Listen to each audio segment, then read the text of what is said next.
Thursday, June 8th, 2017. I'm your host, Sarah Mantle. We have a great show for you today. First up, we have a new intern here at Channel 18. We're going to get to meet and learn more about Megan Mamlock.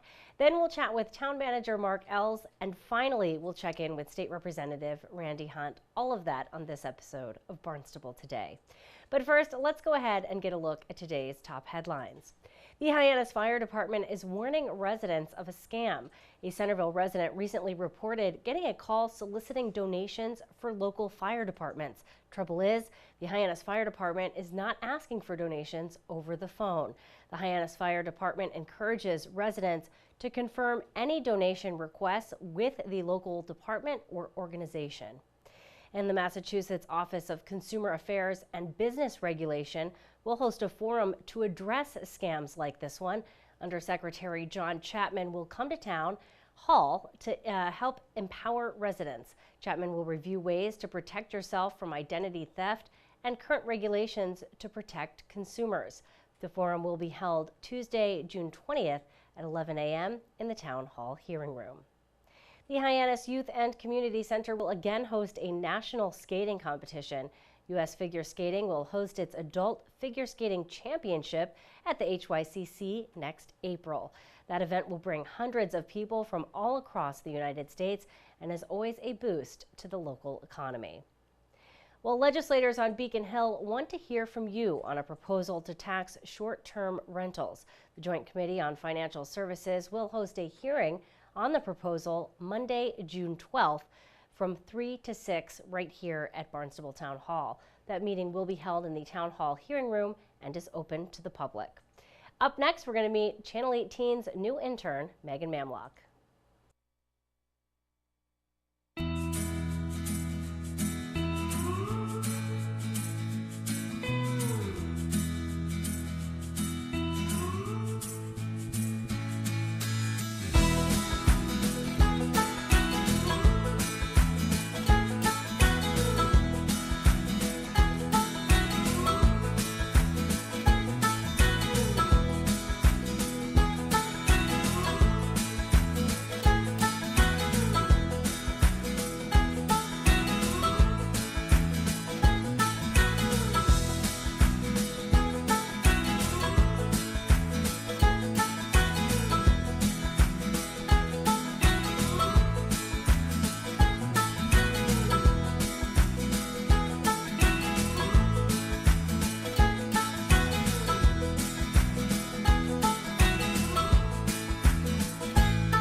So Megan, so excited to have you here with us at Channel 18 for the summer. Very excited.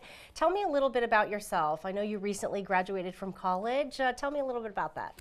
Yeah, I graduated with 2 majors. I'm a media studies major and a healthcare management major, and I was on their Division III swim team as a distance swimmer, and it was a really great learning experience. And you're also working, we should say too, speaking of the swimming, you're also working for the town of Barnstable as a lifeguard, which you've done for a number of years. Are you excited to be back on that lifeguard stand? Yeah, this will be my 8th year working for Patty Machado and John Gleason in the rec department. It's always a great time. They're always very good at helping us and making sure that we're, performing at the highest quality of safety. So yeah, this will be my 8th year at Craigville and hopefully Sandy Neck. Wow, very exciting. So we're excited to have you here, and so we want to let everyone know that we're going to be having Megan do lots of different things. The community calendar you've started doing for us, as well as, sort of hitting the road. You're going to be hitting the road. You've interned before with the Hyannis Harbor Hawks, so you're kind of interested in the Cape League, and you might help us out with Cape League coverage this summer as well. What made you want to have an internship here and work with us? Put me on the spot. I've always wanted to be in media and broadcasting. I just feel like it's really great to get out in the community and hear people's stories and find out what makes people tick or how they run. So having this opportunity is great as a stepping stone, and just learning all that I can from you guys has been great so far. So I'm just hoping that that will help me in the future. Well, we're really excited. I'm glad everyone's gotten a chance to meet you now, because we're going to be seeing Megan's face quite frequently here on Barnstable Today. So we're welcome to Channel 18, and we hope you have a great summer with us. Thanks. Of course, our new intern, our guest today, Megan Mamlock. Up next, we're going to check in with Town Manager Mark Els.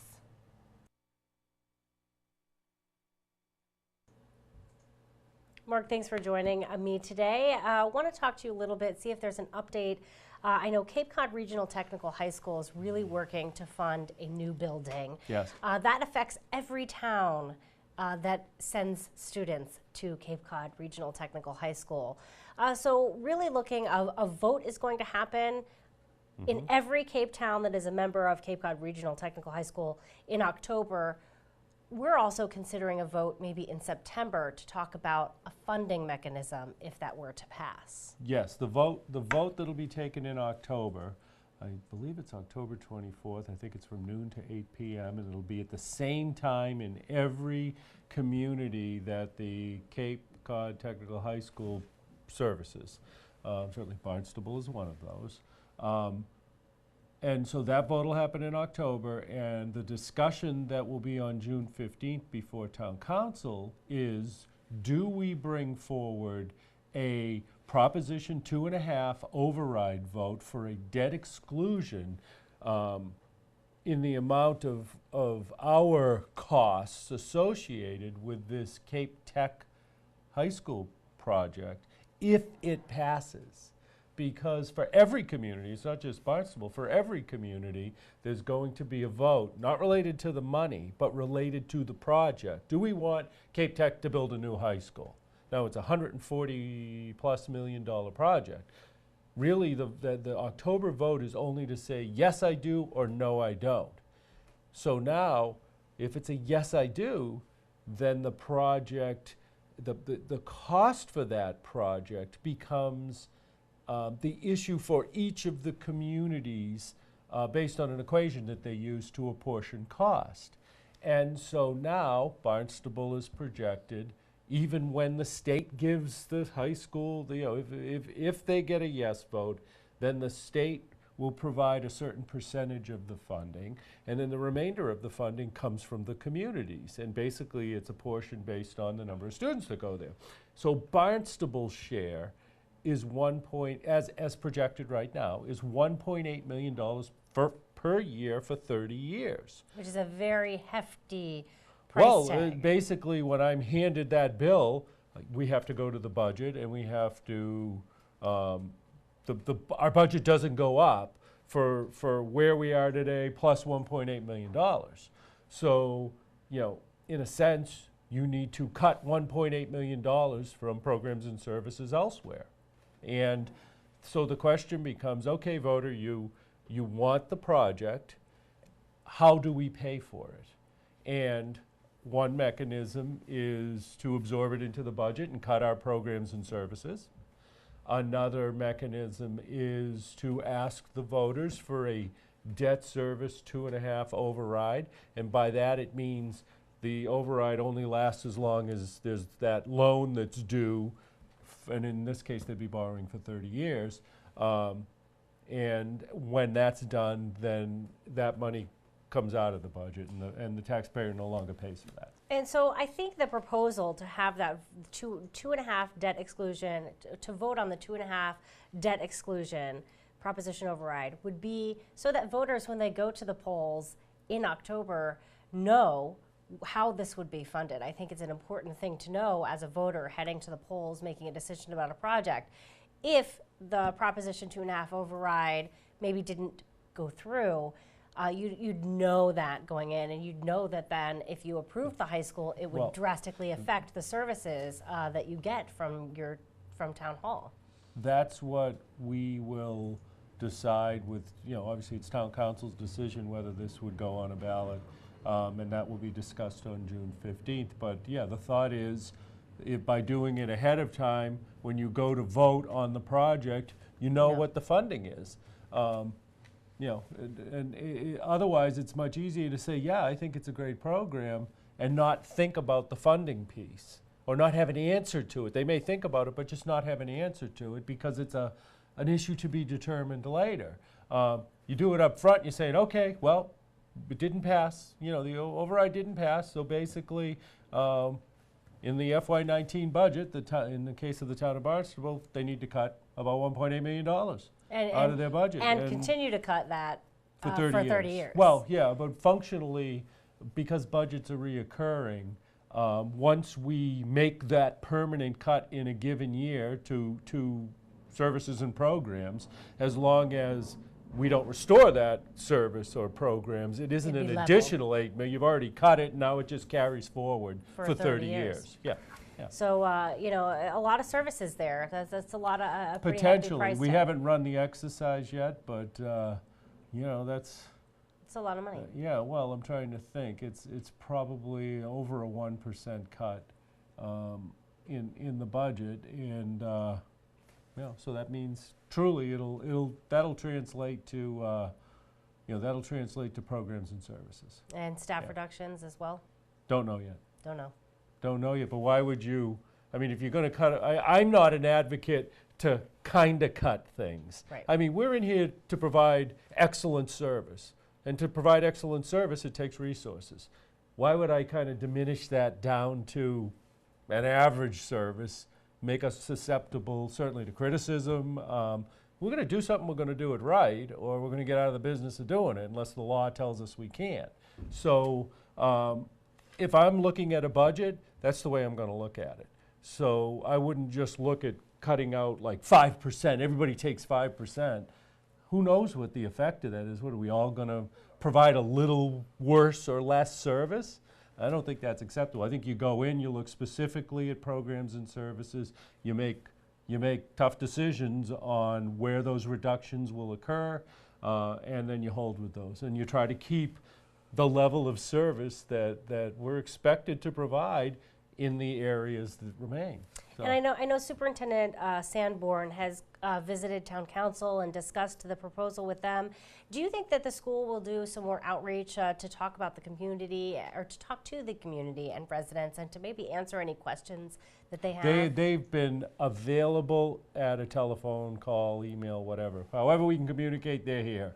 And are very knowing of this issue in each of the communities. On the other hand, they're not asking the voter for money. They're asking the voter, do you support my project? We have to ask for the money.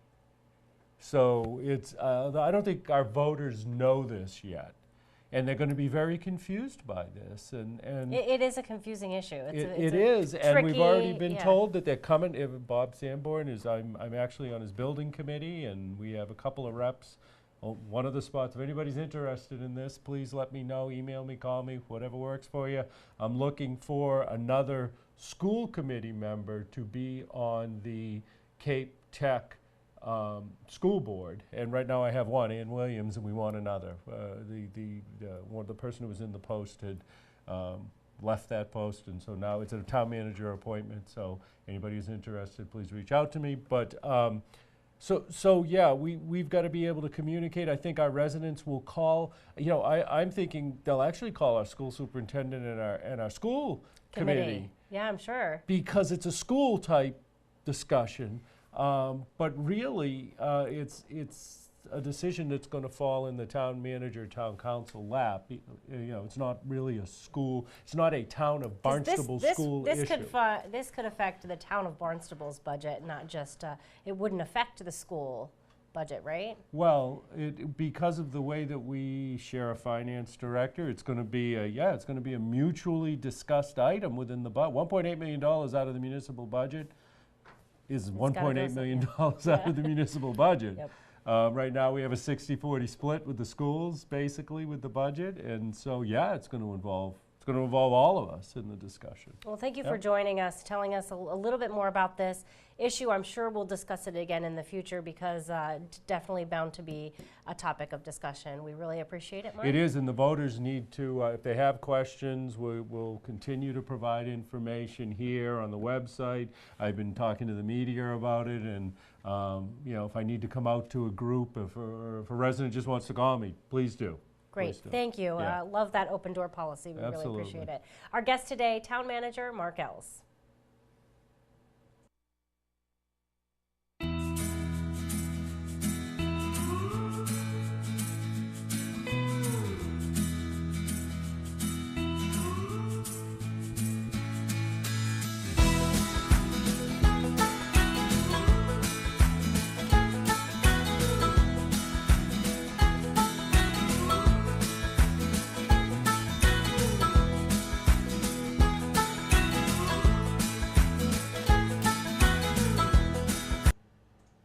Joining me now live on the phone, we have with us State Representative Randy Hunt. Randy, want to chat with you a little bit about a proposal going through the legislature right now to tax short-term rentals. So maybe homes that are being rented out on, say, websites for vacation home rentals. This is a little different because they're not taxed right now like a hotel would be. So there's actually a proposal now to kind of close that loophole. There's actually going to be a public hearing for residents coming up next week. Tell me a little bit about this proposal. Well, there have actually been a number of different proposals over several sessions that I've been in the state legislature, most of which have come up town by town asking to be able to add rooms tax to their room rentals that are not currently taxed. So you're correct. If you have a B&B or a hotel, you are subject to collecting and forwarding that rooms tax to the state, and the local town also gets a cut of about the 11% that is collected. What we're talking about now, and what has been, blown up into a full-fledged industry, is the Airbnb type of rentals, where people are renting houses, condos, even single rooms at a time, using this over-the-internet registration, reservation system, Airbnb and several others that are similar to that. And so the argument goes that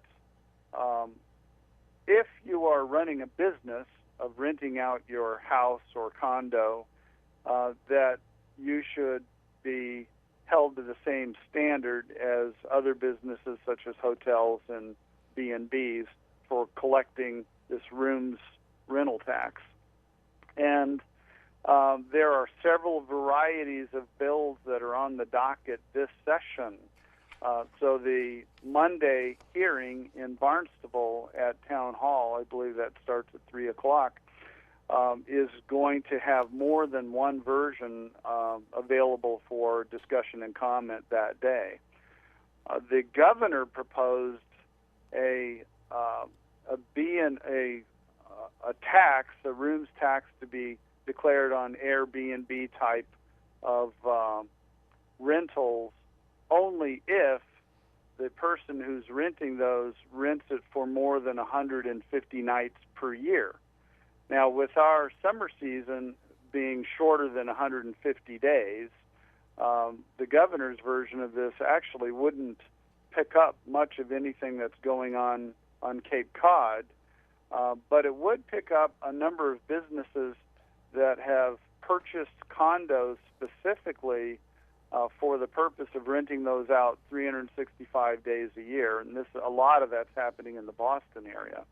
There are other bills that reduce that amount of time from 150 days to as few as 30 days.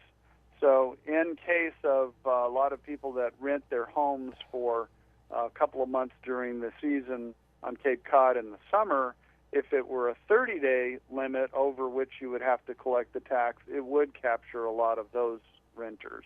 I think the only thing that just screams out at me right from the top, hearing about the governor's proposal, is that wouldn't you think that owners of a condo or a home that they're wanting to rent out, if there was that 138-day or 130-day limit, they could very easily say, well, I'm just going to I'm going to rent it out 128 days a year, and that's how I'm going to escape paying this tax. Well, do you have concerns? Yeah, and so the governor's proposal is quite generous in the number of days. But if you have a bill that says that renting it more than 30 room nights, then that's a very different scenario, and it would certainly affect people who are doing that. Just in the summer times, very often renting their properties to make some extra bucks so that they can afford to stay in them. So there are arguments saying that, we shouldn't do this because those people, all they're doing is just trying to, knock down a month, 2 or 3 of their mortgage payments by renting it out during the summer high season for tourism. And so that's why we need to pay attention to these various different bills and the time limits that they have on them and how much they would affect people. Now, keep in mind, this is not a tax on the landlords. This is a tax that's collected just like a sales tax from the renters themselves and simply passed on to the state treasury, and having a portion of that come back to the towns. Right. Very interesting discussion that will be held. Have you heard anything from constituents at this point about their support or non-support of this issue? I know I can imagine that many individuals who own condos that they're renting out for a short term would probably be against having that tax. But it'll be interesting to see who turns out, and just wondering if you've heard from constituents at this point. Well, it's mixed. But I would say that the Realtors Association is staunchly against it, and they are quite organized about this issue. Airbnb, for example, has told the state that it would be happy to collect and forward those taxes to the state treasury so that the person renting the place wouldn't have to worry about even registering or getting involved with all of the paperwork that goes along with it. So you have people who are landlords who feel like that would be fine. And in our case on Cape Cod, we're certainly looking at the possibility of having a piece of the rooms tax or an adder to the rooms tax that would be dedicated to dealing with wastewater issues here. So in our corner of the state, there's another issue that layers on top of this that might well be much more important to us to keep land and property owners on Cape Cod from having to pay the full boat on putting in a wastewater system. Interesting. Well, thank you, Randy, for joining us today. I want to remind everyone as we end this interview that that hearing will be held in Barnstable Town Hall Monday, June 12th. That's from 3 to 6. Everyone is welcome to attend and weigh in on what they think. Very good. Thanks for you talking to me again, Sarah. I appreciate it. Hey, always a pleasure. Look forward to our next engagement. Absolutely. Always a pleasure, Randy. Look forward to chatting with you again in a couple weeks. Thanks so much for helping us learn more about this issue. Certainly. All right, talk to you soon. Bye-bye. Our guest today, State Representative Randy Hunt. Now let's find out what's happening around town in today's community calendar with Megan Mamlock. Are you a history buff or a pirate lover? Then you'll be excited to go to the Cotuit Library this Saturday to hear about Martin W. Sandler's new book, The Widow, which entails the history of the famous pirate ship and Sam Bellamy, the pirate leader that sank off of the coast of the Cape in a storm in 1717. This event will be held Saturday, June 10th at 1:30 p.m. Registration is required. Call the Cotuit Library to sign up. For those of you who knew or want to bask in the memory of Lou Colombo, there will be a tribute for him at the Barnstable High School Performing Arts Center this Tuesday. The concert will raise money for the music programs at schools across the Cape. Tickets are $10. Doors open at 6 Tuesday, June 13th, and the concert begins at 7. With today's community calendar, I'm Megan Mamlock. Up next, Sarah Mantle. Well, thanks for joining us today. We're going to be back tomorrow with another great show for you.